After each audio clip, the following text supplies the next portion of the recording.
So, ayun na nga ang chika. For this video, samahan nyo akong i-experience ang isa na namang tradisyon tuwing Semana Santa.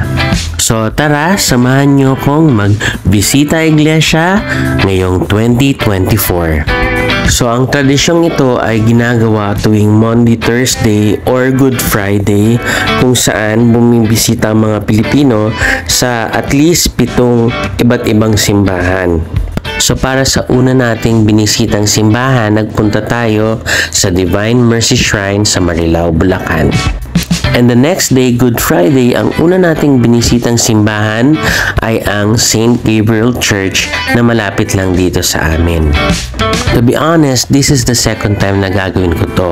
Pero this will be my first time na gagawin ko siyang mag-isa. Next stop from Monumento, papunta naman tayo ng Polo Valenzuela or tawag namin dun Pulo. At nakarating na nga tayo sa susunod nating simbahan, ang San Diego de Alcala Parish Church. Sa totoo lang, hindi naman po ako expert sa pagrorosaryo or pagdarasal. Next stop sa simbahan kung saan kami dati nakatira, sa Malanday. At nandito na tayo sa Hearts of Jesus and Mary Parish.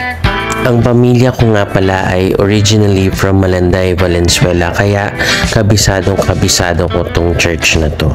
At after nga ng Malanday, sakay naman tayo ng jeep papunta ng May Kawayan, Bulacan. At nandito na nga tayo sa St. Francis of Assisi Parish Church. Marami akong memory sa simbahan na to kasi dito kami dinadala ni na mama at papa pag espesyal na okasyon like birthday o kaya pagkapasko bago kami pumunta sa mga ninong at ninang namin. So after nga dito, maglakad muna tayo papunta ng highway at sasakay tayo ng jeep papunta ng Marilao, Bulacan. So, next nating pupuntahan ay isa sa 2 simbahan na pinagsisimbahan namin nung natira ako sa Marilao, Bulacan. At nandito na nga tayo sa St. Michael the Archangel Parish Church.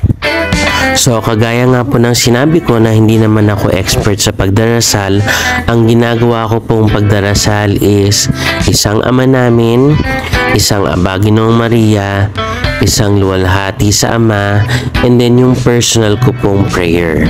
Next stop, maglakad tayo papuntang sakayan ng jeep at pupunta tayo ng Lulumboy, Bulacan.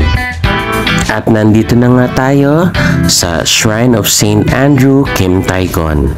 At ito nga pala yung pangalawang simbahan na pinupuntahan ko noon nung dito pa ako nakatira sa Marilao, Bulacan. At si St. Andrew Kimtaygon nga pala ang first Korean Catholic priest sa buong mundo. At ang next na pupuntahan natin ay ang pinakamalayo sa Balagtas, Bulacan.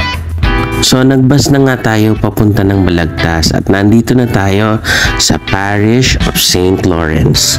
At eto na nga ang huling simbahan na pupuntahan natin dito sa Bulacan bago tayo lumuwas pabalik ng Metro Manila. So nagsimula nga tayo ng 1:00 ng hapon and this is around 5:30 nang umalis tayo dito sa simbahan sa Balagtas. So pabalik, nagbus na nga tayo ng Balagtas pa Monumento. So after 1.5 hour ng biyahe, nakarating na tayo sa ating huling simbahan. At nandito na nga tayo sa Our Lady of Grace dito sa Caloocan.